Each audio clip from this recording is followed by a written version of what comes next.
everyone. Welcome to the Multifamily Dispatch. I'm Dan Gable, CEO of J+G Companies, and I'm joined by Dr. Matt Bastnagel, our Director of Marketing and Research. Matt, we've got some spicy topics to touch on today. Let's get right into it. Oh, definitely. We have a comprehensive update on the multifamily market with the latest data on the hot spots for apartment performance and the cold spots. We've got some interesting and pointed trends on apartment supply and concession, and some, I promise you now, heated commentary on the insurance market. But first, some specific news about a potential merger between two of the largest owners of multifamily real estate. Dan, are these merger talks a sign that things are going poorly and they're kind of huddling together for warmth? Or is this unique to the REIT space where these two companies operate? Or maybe it's something totally different and I'm missing the mark here. Well, I don't think you're missing the mark, Matt. But good. We'll touch on this article from BizNow about Equity Residential potentially merging with Avalon Bay. So the two companies, Equity Residential and Avalon Bay, in talks right now to combine, early talks. Mm-hmm. And so why, right? Why would they do this? Why would they try to do this? And the biggest reason that I can think of is just sheer market share and efficiency. Okay. So they're two of the top 5 largest owners in the U.S. This news, hit the wire last week, and if Avalon Bay and Equity Residential were to combine, they would hold 183,000 units across the United States, covering about 620 properties. Okay. So based on NMHC's 2025 top 50 owners list, this would launch these two companies into first place. They would be the largest owners over Greystar, who's reported to have over 122,000 units today.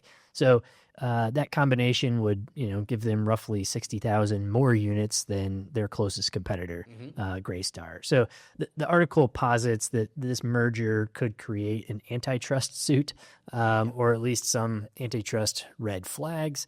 I'm not a legal scholar, but I don't think a single entity with less than 1% of market share, really constitutes a monopoly. Yeah.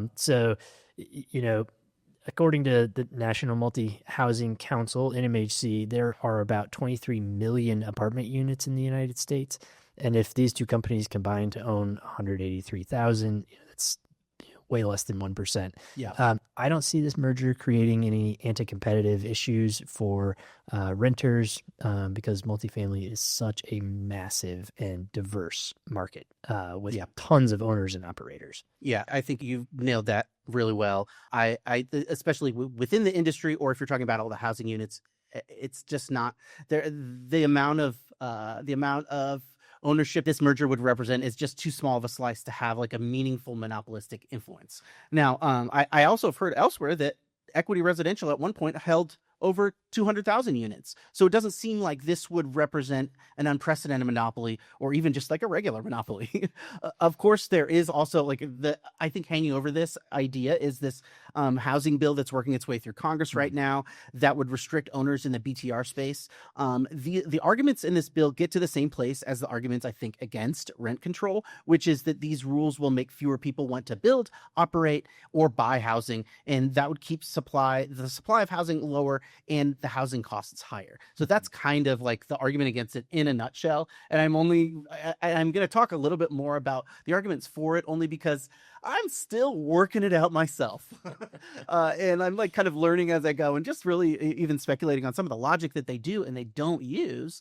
So it's just really interesting here. So this kind of assumptions against whether you're talking about this bill against BTR and institutional home buyers. One thing actually about this BTR bill is it may be slowing down a little bit. There's news that yes, it passed the Senate, but it's going to face more resistance in the House, and maybe it's because of the broken logic or just the fact that a little bit doesn't make sense. Yeah, perhaps some common sense may prevail. Who knows? Now, so behind this bill against BTR and institutional home buyers, the operative assumption here is you have this monopoly kind of situation where the big corporations buy up all the homes, they raise the rents, and they make housing unaffordable. Now, I've listened to enough multifamily-centric podcasts to know a valid counter argument to this, which is the clear truth that big institutions own a very small fraction of the homes in America today. And these investors and institutions actually owned a larger proportion of homes in the past. Like in post-Great Recession, they bought up all those homes, and it's not really now that they're as active as they were then. So I think that that's already baked in. We have the whole counter argument that it's discouraging buying and investing in homes and reducing supply, and we also have that counter argument. Well, like it was worse in the past, and we didn't do anything. So it's not really a runaway train that we're dealing with here. But I do think this is a really interesting issue, though, and it passed in the Senate. And I think that ridiculing the greatest deliberative body on the planet seems a little bit like punching down. So I'm going to wonder about the ways they do see this issue kind of positively, or at least positive from their perspective here. And I do think that the BTR issue is a very similar issue about the monopolistic thoughts that people might be thinking related to the Avalon Bay and Equity Residential merger. You don't want one guy owning everything, from the eye can see. So clearly nationwide, though, there is not a monopoly of housing. No investor group or institution owns enough of the homes to have an impact on prices, because these investors own just a sliver of homes in the U.S., just about like 1%. What if we shrink things down a little bit? If we looked at the size of a little city, a little city like Jacksonville, actually, institutional owners own over 20% of the single family homes. Now, my question is that enough is that enough homes to justify, to have like a monopolistic influence over the market?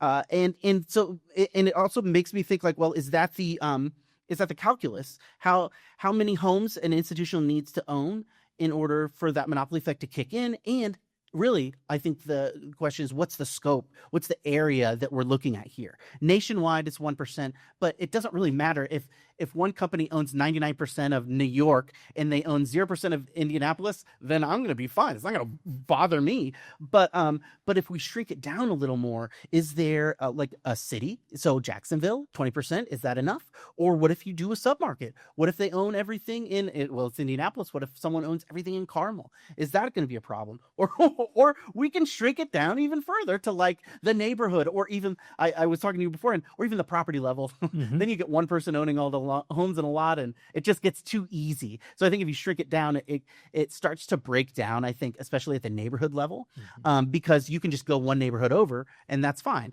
But maybe, I could see it apply potentially to like, okay, what's the percentage of homes that you should own in a submarket or a city? Because there are places, if you have to commute and suddenly you suddenly have like high home prices because one person owns all the homes. This is purely speculative, but your commute time may be different. What if you don't even own a car and you're on a bus line, and the only connection you have is this apartment building or some apartment buildings that are owned by one owner that just keeps rising up the rents? So that's the kind of I guess they call it steel man, yeah, of the issue. And but generally though, I'm not really in favor of these restrictions against investors owning houses, because it isn't that problem nationwide. I just think it's interesting to think about the kind of distances that we're talking about where a monopoly might be in effect, and the proportion that we're dealing with, both of which are questions that aren't necessarily entertained when we're talking about Avalon Bay and Equity Residential merger, or the BTR bill that's working its way through the House. So yes, I acknowledge this was a lengthy digression, but this image of the greedy landlord is a very powerful and impactful part of the housing debate in the country. And thinking about the logic and assumptions behind that image helps me understand the issue a little better, and maybe even think about where it's headed next. So yes, yeah, that's really interesting, Matt. And I wonder where it's heading next too. Yeah. I think this is just a political boogeyman, classic politics. Let's invent a problem and then pretend to solve it. Yeah. The fact is that the reason Blackstone, BlackRock, fill in the blank PE firm bought up so many single family homes is because of relative value, cheap debt, and the challenges to building new supply, and the federal backstop. Yeah. Right. Notice that they did not buy a bunch of home builders. right? They bought existing stock. These groups need to recognize a gain at some point, and they aren't going to sell these houses off to another PE firm, right? Yeah. And I also one of the things I didn't note here is I've heard that when these investors come and look to buy houses, they're competing against home buyers that are just willing to buy more or buy, less for more money. Basically, they're willing to bid the price up more. These home buyers more than the institutions. The institutions are looking for cheap homes, and that's why they jumped up during the recession. But I could be wrong there. No, I think that's exactly right. They want to sell these to private homeowners because private homeowners will pay the most because of this magic U.S. invention called the 30-year fixed rate mortgage. Yeah.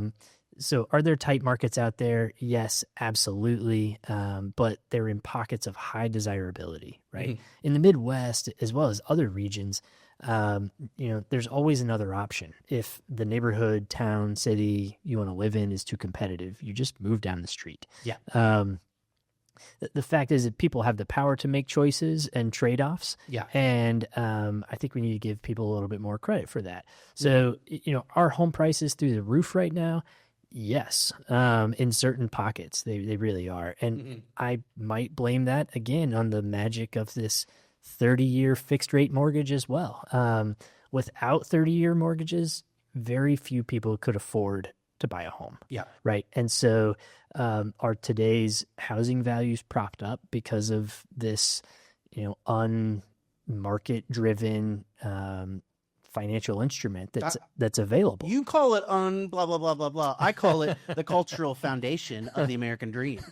Well, and it might be that. And I think when this was introduced, it was very much introduced in order to encourage home ownership as a way to discourage a movement towards communism. That's a real history lesson for the day. It's interesting. But there's this argument that assets that benefit from government subsidy tend to increase in value much faster than unsubsidized assets. So if you look at housing is one, college, the cost to attend college could be another, healthcare, insurance, which we'll touch on here in a little bit. You find government subsidy and you find price growth well in excess of inflation rate. So if you look at just cap rates, we zoom way back into the multifamily world, just look at cap rates of agency, Freddie and Fannie quality multifamily against strong neighborhood retail or office assets. The risk profile should be very much the same, but the cap rates are 150 to 200 basis points off. And that's because of the financing that's provided by Fannie Mae and Freddie Mac.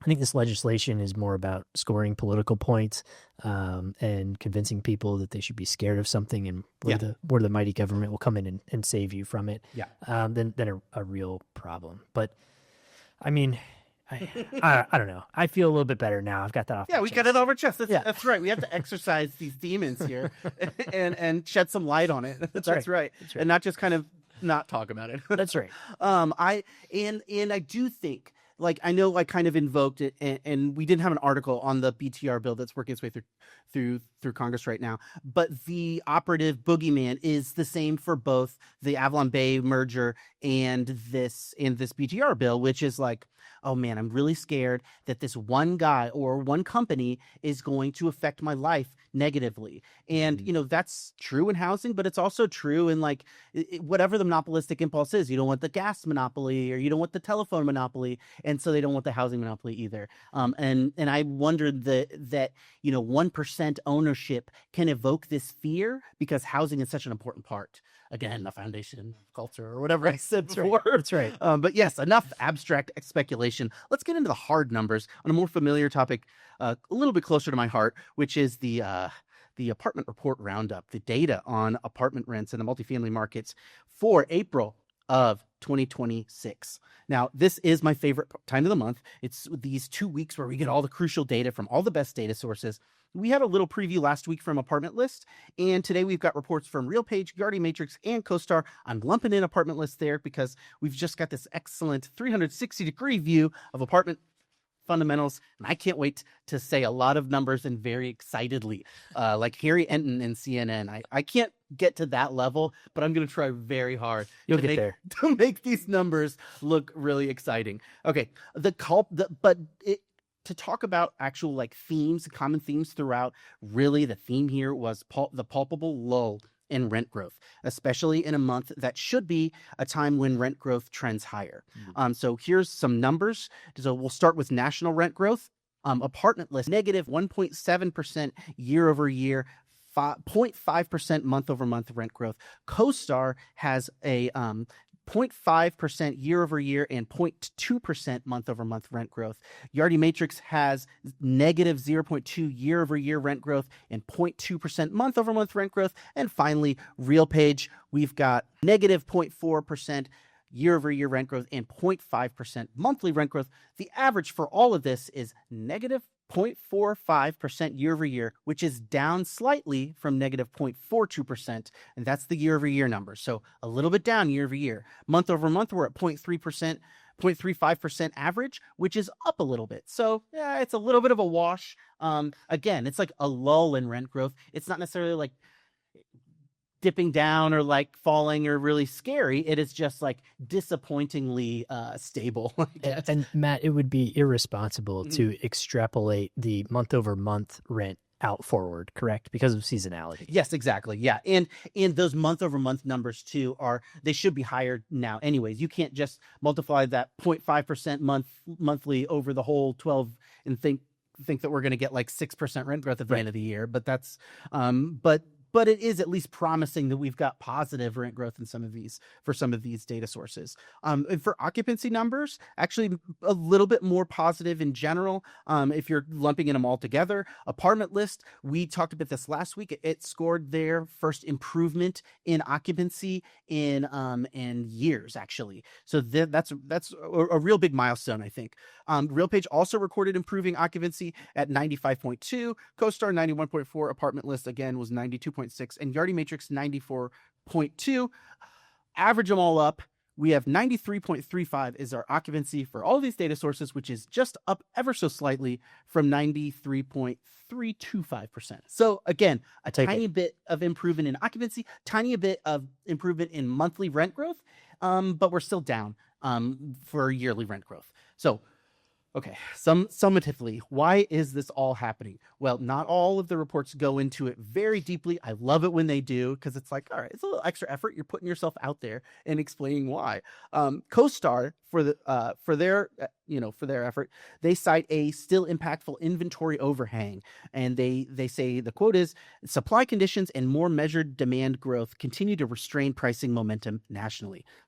Measured demand growth. We don't get any deeper than that, but I'll take it. They're doing something there. and I will note too, so for some of these reports, it's difficult for them to say, hey, things are going worse than we thought. I think CoStar is one of those sources where they don't necessarily want to say that it's going too badly. Apartment List has no problem doing that, because part of their audience, I think Apartment List, is the renters as well as the investors. And that's fine. Like, I always have to catch myself every time I'm talking about good rent growth. Yeah, it's not necessarily great for renters. Mm-hmm. So that's a little bit of kind of colors the way that these sources will characterize how rent growth is going. Mm-hmm. RealPage notes the regional differences in apartment performance, and more on that in a moment, and gives us a little explanation of why demand might be down in some areas, especially in tourism-driven economies, which is interesting because they talk about a pullback in discretionary consumer spending on travel and leisure. Because gas is now $5. Yeah, gas is, you can't even go there. Your day trip now you're like going to the other side of the neighborhood, and it's a bike trip. That's right, you're using a bike. Yeah. So they also, I'll highlight that they mentioned the broader economic uncertainty as a theme that we've been seeing in recent months. But honestly, I'm really beginning to wonder if this economy ever really was certain. I'm beginning to forget, like, this is the new normal, as cliche as that sounds. I think it's worth getting used to. And honestly, I think a lot of apartment operators are getting used to it. Another theme in this, and it was a theme specifically in Yardi Matrix, which I'll talk about in a second, was focus on occupancy, retention. I'm skipping ahead a little bit. So there was also There's also earning calls for the major REITs recently, and a theme that they were saying is they're shifting from occupancy and retention to rent growth. I think that when they are talking up their own book, and I just think that that's also a little bit more optimistic. Just like Apartment List is catering to the renters and the investors a little bit. Guess who's catering to the investors? Right. It's the it's the REITs. But so that being said, I still think people are in a little bit of a hunkered down mode. Maybe later in the year we'll see some positive rent growth, but it's not. None of the reports are saying like, hey, let's get really optimistic. In the year to come. Yardi Matrix, again, like I mentioned, they call out these uncertain economic conditions, and they talk about how consumer confidence is down. Interestingly, they do argue though that there's maybe an opportunity for investors to scoop up some properties in oversupplied markets. Maybe a little distress play. That's kind of like when marketing people talk about SEO play, which is like easier said than done. I did mention Apartment List. They talk about how the time of year is really important context, like you mentioned. In the before times that I'm almost forgetting, apartment growth used to peak in May, and now it peaks in March. Now, it's the suggestion here, or the implication in Apartment List is like this is going to continue. I think that this trend, yes, it was in Apartment List's data, but that may be only the effect of the oversupply. We haven't seen that seasonality weirdness outside of this generation high of oversupply. So I'm maybe a little bit more confident that we'll see stronger rent growth as the year progresses, particularly in maybe not nationwide, but like in regions that don't have that supply overhang. So maybe the 2 months early seasonality will be eroding. I just think that it's no coincidence that seasonality coincided with the jump up in supply. I think that coinciding may be a causal correlation of correction. So yeah, cool. I'm keeping that in. Stats. I just like all those C words that I wrote. That was very fun for me. But yes, I mentioned regionality, and I like teased it a little. What are the hot spots and cold spots in the rent growth map? Well, I will switch to Apartment List. Apartment List has a really nice map that we can kind of visualize where the warmth is in the Midwest and a little bit of the Northeast, and really all of the cooler markets are in kind of the West and the Southeast, the Sun Belt. It has not changed this dynamic that we've seen for several months, if not years. Midwest, again, for RealPage, still in the top of their top half of all their rent growth markets. But I will call out the very top, the tip top of this list is San Francisco and San Jose. San Francisco is filling up all their apartments with AI bros and probably robots. But San Jose has had a healthy rent growth for some time, and it has been more endurant and more looking like really kind of like a more successful version of a Midwestern market in terms of being able to kind of weather the storm that everyone else has, suffered from. Well, when you scare all the developers from building new units, this is what happens. Yeah. And that's a good point too. San Francisco, the conversation should also be like, if we're talking about housing affordability, man, it is so tough to build there, and it's because of that kind of lingering NIMBYism. And I think that was really interesting how San Francisco, it was down in the dumps. Even when everything was high, all the rents were high, San Francisco rent growth was low, and it was super low, and it was almost like this is never going to recover. What's happening here? And then the fact that it has only in the past year and a half has San Francisco really shot up. And now in Apartment List's numbers, it is here. Let's show this. Apartment List's numbers has San Francisco at 5.1%. And I would argue that it could be even higher, but it's really rocketed up there in the past like year and a half.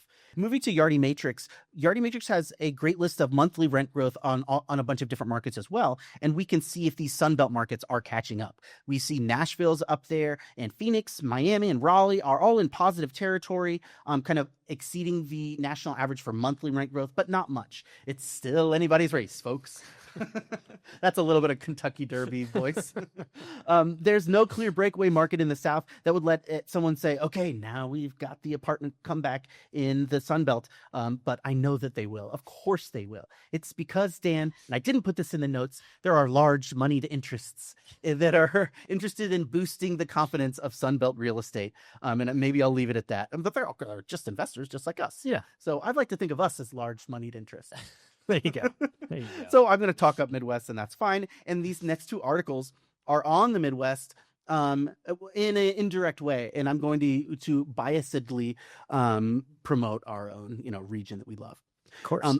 These two are from RealPage, and they're about concessions and apartment supply. Mm-hmm. And I couldn't resist discussing these reports because they so clearly illustrate these regional differences that we're seeing and will continue to see in the apartment market. I was joking that I am a biased, large money backer of the Midwest, but I only am because it's just so frustrating to see such a clear difference. We've gone over how these Midwestern markets as a region are performing so much better, and they have for months, and yet we get the barest of paragraphs, a small mention in any any report or anything that you're reading or any podcast you're listening to. They are going to work their way around the performance of all the entire country, and then they will finally spiral into Midwest. You'll get a couple sentences. Yeah, they'll say it's still stable. Yeah. And then Midwest, it's doing great. So let's scroll to the end just for some proof here. Let's scroll to the end of these of one of these reports here on apartment supply specifically. They talk about let's see, the Midwest saw starts decrease compared to the previous month. Midwest is also down, so they don't really say it that much. They're not as clear cut in their endorsement of the Midwest as much as there would be if Atlanta and and Charlotte were doing really well. You would hear we would get like 3 different articles for them, but maybe that's me. I'm exaggerating. I'm exaggerating there. That's fine. I'm glad. And it is true. Like, it is a double-edged sword. We get to find good cash flowing properties, but maybe there'd be a little bit of appreciation and competition and for our investments if we got more attention there. So yeah, I do agree. It makes our job a little bit easier. But to the meat of these articles, they do talk about concessions where they are lowering or they're steady or increasing concessions nationwide on average. So this article on concessions, they say it persists. Elevated concession activity persists across the U.S. apartment market. Well, would you look at that? Oh, let me just scroll down here and see what they say. Oh, wow. Actually, no. The Midwest trailed with the lowest concession usage of 10.2%, a slight decline from February. So they are up across the U.S., except for the Midwest, which we don't count, I guess. So let's move on here to apartment supply. And I'm picking on RealPage. I'm sorry. You've got starts down by a lot in the Midwest, by 30.4%. And they're down by a tiny bit in the West. But the headline on this is that multifamily starts increase in March. Yes, they increase nationwide, but that is because the average is pulled up by so much of an increase in the South, where starts are up 39.1%, and in the Northeast, starts are up by 24.9%. So that moves the average into positive territory. And starts actually were down by 7.3% in the West. So it really is a story of like the South and the Northeast that are pushing these starts up. And this is why it frustrates me a little bit, is because given that the Midwest has higher rent growth now, and the Midwest supply growth was not as strong as the South in recent years, these lower starts numbers point to continued stability. And it's almost like antithetical to you would think that if rent growth is strong and stable, that developers would move in there and build more housing. Well, no, they're moving in, building more housing in places where it may already be, quote unquote, oversupplied. And that may mean that rents are suppressed or dampened even more in the South, or at least it's going to lengthen the speed of the recovery. Or keep that trend of oversupply, consistently going. So that I agree. And I think so, because this is a multifamily investment podcast, this is where I will suggest, look at the camera here, where I would suggest that the Midwest be a great place to look for multifamily apartment investments. I had a little gravelly voice there. I'm trying to perform a little bit. Did great. Doing great. Yeah. All right. Well, let's move into something a little bit more exciting. I think maybe it's hard to top, but I think that we may have topped it here in this discussion of insurance. Dan, what is the latest? And could you please characterize with as much passion as I know you have for the topic of insurance?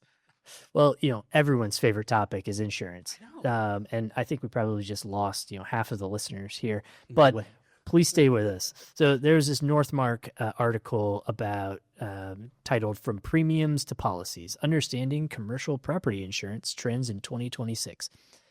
And the article is useful, but it is, I think, kind of a puff piece for Northmark. Saying, hey, contact us and we'll help you out. And that's okay. I mean, that's important. That's part of marketing. No, they're not. They are, they sell property and they place debt on property. Okay. But they're saying, hey, it's very difficult to get agency quality insurance and dodging all of these hurdles. So let us help you dodge those hurdles and we'll help you out. So interesting. It's, it's an important article if you're interested in the nuances. But, taking a step back here on insurance, you're right. This is, something that I never thought I would be spending any time on, but has become near and dear to my heart. I picked this article because I heard you talk about it. I was like, oh man, we got to get you on the mic talking about this. And so this is why. So, for the longest time, insurance was an afterthought. You just go to your broker, they say, this is what it's going to be, and you're done. And it's just a small fraction of overall expenses, expense line item, and steady. Didn't change much year to year. Exclusions didn't change much year to year.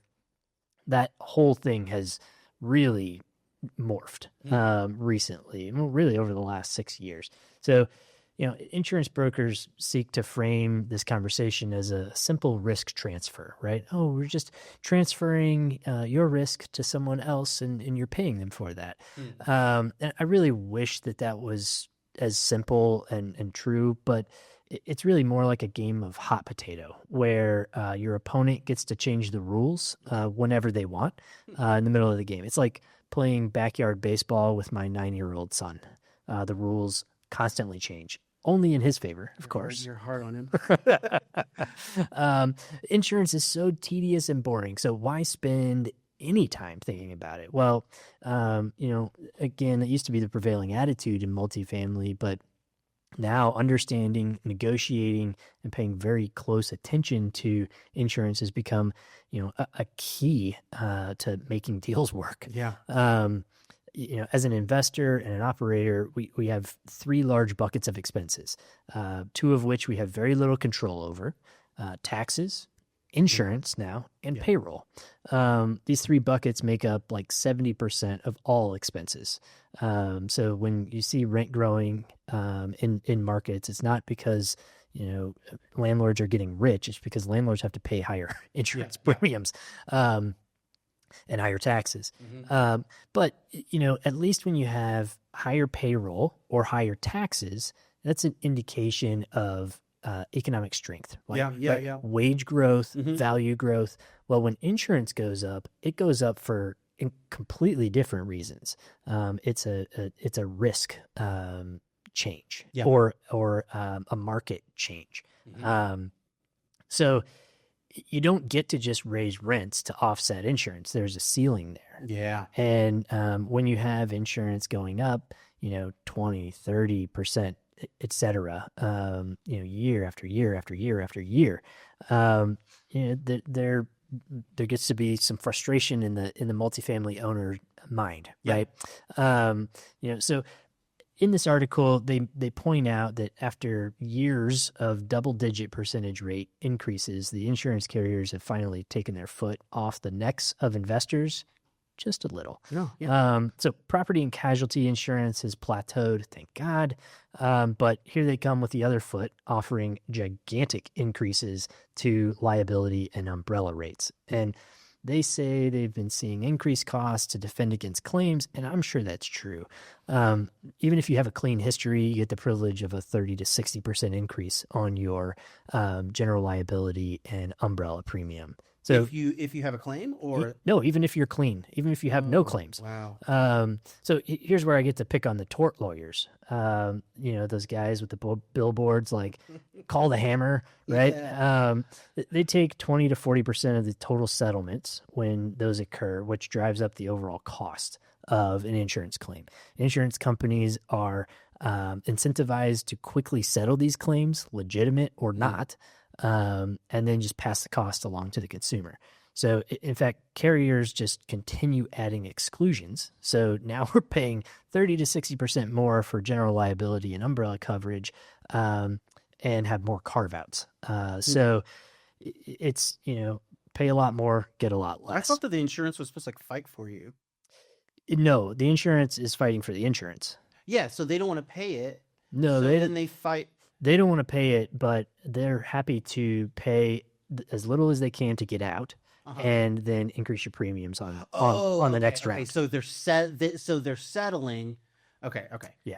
Yeah. So, I don't want it to sound like all insurance is bad or crooked. Like, it's just a necessary thing that we have to deal with. I wish that it was built differently. Yes, the structure. That's the thing that I want you to talk about. Okay. Yeah, and the structure is a bit crooked, right? Yeah. So you have brokers who you think are working for you, but the commission... I'm writing this down because I think there's 50 different layers here.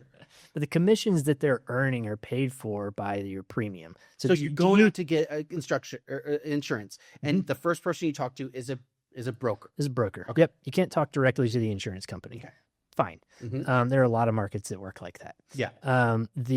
The price that you're paying to get that representation is based on your premium.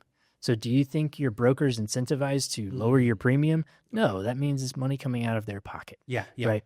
Not only that, but they're paid essentially by the insurance company, right? From that premium. Yeah. So who do you think they're really working for? Yeah. They're not working for the people buying the insurance. They're working for the insurance company. The insurance company is using the brokers as their outside sales force. Yeah. Okay. And the way that this whole thing works is that you have to give them essentially exclusive control over the marketing. And so you really put a ton of trust in your insurance broker to go get you the best possible deal and really work against their own incentive, right? Because the best possible deal puts less money in their pocket. Yeah. Are these brokers, they're only a broker, they only can sell or point you to one insurance company, or can they point you to a number of different insurance companies? No, they'll point you to a number of different insurance companies, and some will say, we've got the whole market. Well, the market's so fragmented that that's not necessarily true. Okay. Right. And so not all brokers are created equal. And so what you have to do is you have to find one that you trust and work really hard to understand, all the administrative work that needs to go into building that trust and making sure that all the data is accurate. And sometimes you'll get lucky and sometimes you won't. Yeah. Right. But, scale is really the only way to kind of get back to even, right? The odds are stacked so far in the broker and insurance companies' favor. But the only way to get back to, even playing ground is scale, right? I've heard some, and this is, I don't know if it's specifically multifamily or property insurance. I've heard that in some of these, it's like the algorithms for insurance payouts and everything, one of the factors is how likely you are to shop around. And that favors, even in their own little algorithm, they treat you better if they know that you're shopping around. Really?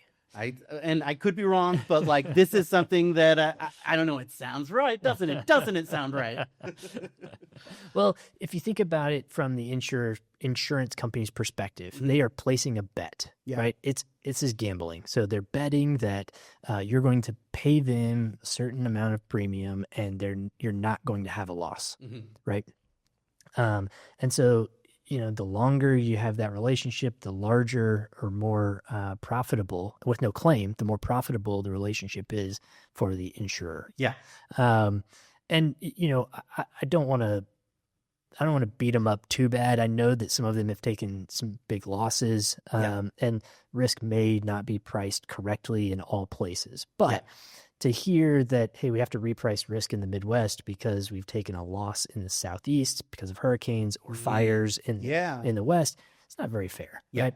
But really, the best way to get to even is through some form of self-insurance and shared and layered programs. And scale is the only way to get there. So you say to, either a broker or to a carrier, hey, we have so much, we're so big, we'll fill up your bucket for the year.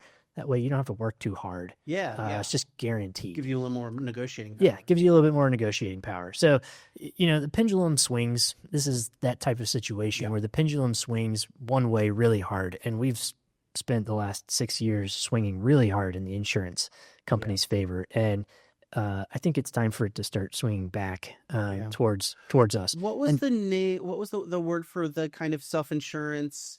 And it's a group, but what is it called? Like a captive. Yeah, captive. Okay. Yeah. So having a captive and a shared and layered program where you can have each insurance company, taking on a slice of risk that they want, right?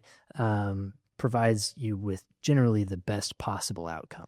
That is where it gets so funny and so complicated. It's not just, hey, I do insurance for multifamily buildings. It's like, I do insurance for the specific scenario of apartment buildings. Am I wrong there? Or? No, I mean, it is such a fragmented market and so opaque. You don't get to see behind the curtain very often, and you've got to be very aggressive in order to get that look. Really interesting. And like I said, like I picked out this insurance article because I could listen to you talk about insurance all day, Dan. If you have insomnia, tune in. I know we only barely scratched the surface of Dan's feelings, passion, I would say, about the insurance industry, but I'm certain that we'll be coming back to this topic sometime in the future on the Multifamily Dispatch podcast, which is available as a must-read weekly newsletter available for free at themultifamilydispatch.com. We'll be here every week tracking the most important trends and data on the multifamily real estate market, the economy, housing, and more. Thank you. Thanks, Matt. This is a good one. Really appreciate it. I'm a pretty easygoing guy, I like to think, but we definitely hit two nerves today. Federal government trying to solve pretend problems when there are actual problems to solve, and insurance. So, I'm fired up. But that's all the time we have for today. So, thanks for listening, and have a great day.